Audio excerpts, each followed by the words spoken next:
O te whaatalo whātu I lau whaafonga anga I le nei tae au, alo mai au telefo ala Radio Samoa.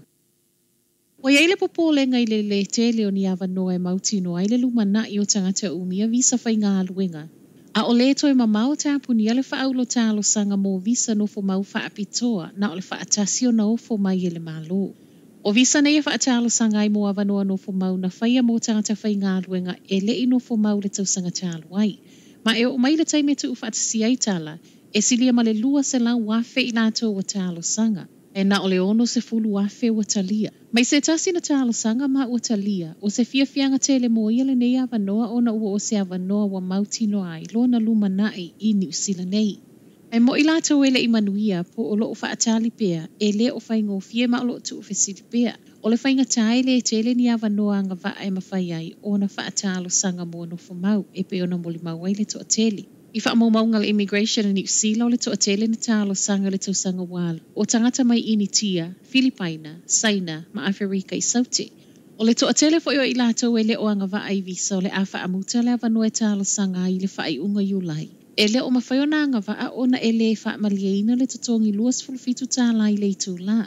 Po o le wha malieina fo o le tatau o na tolu tausanga talu o na I tatono New Zealand o mai le whai unga o se tema o le tausanga talu ai.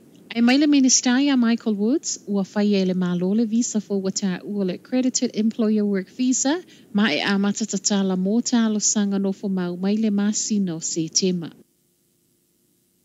A o malo se le pepese le fulu ma toe alu I lunga tangata a fie le koviti.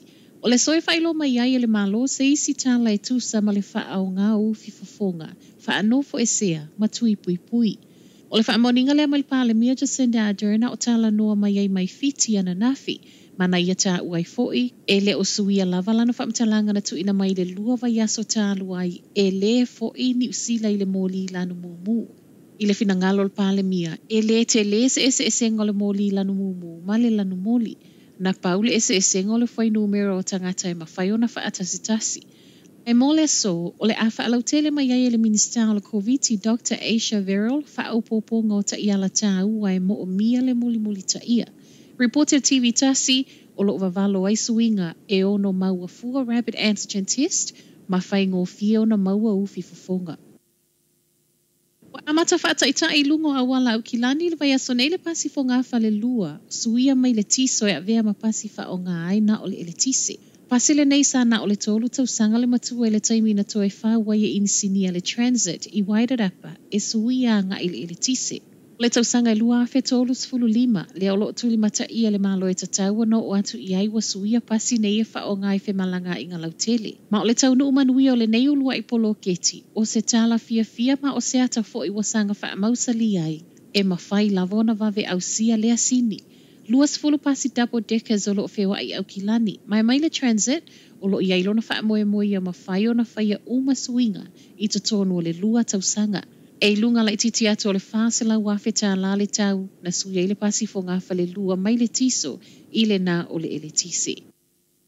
O le a amata tāpu nia nisi lanes o motorways a au kilani le vai aso fo mō ngā luenga wha le leia.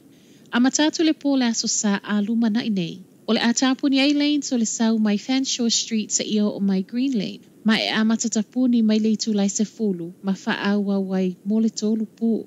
E se mai I leo le atapuni a fo I le pō le aso lulu wha pele aso tofi. Lanes I le o ngā tatono o le awala lau papa po le Harbour Bridge. Mai le waka kotahi o le tapunia o se vae ngo motorways au kilani o whaiai a o wha ngā solo asia singa, tosi awala wha apea mga luengai whaia I storm water. Ma tala muli, e le o whai ngō fia le tau ngatau le soifuanga o iai, ma o le tau o le suau o le tupe wha alu o matua I la ngona I le toa tele. O le masi no mati na amata mai ai le wha amama a venga wa ave ese ai le malo le 2.5 sene I le lita. Muli ai afa le tau e tutongi mo fe malanga I ngā lautele. Mana toe wha umi mo le isi lua masina, wha moe wha amuta I le wha ai unga o le masina fau.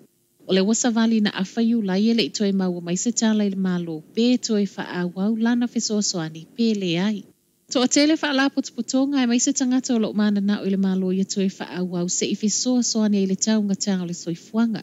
Mai le free fares and zero lo wha talo sanga ina le whewa I fu o tangata o lo umia community service cards, whana wā onga, ma I lato I lalo le 2.5 tau sanga. Ai se moli mau le waka ko tahi talu mai o na afa le tau e tutongi mo fe malanga i ngala tele mai le ulua i aso a perila. To a tele tangata o toi fo i fa o ngā fe malanga i ngala tele. O tala na o tae au manuia le nei aso.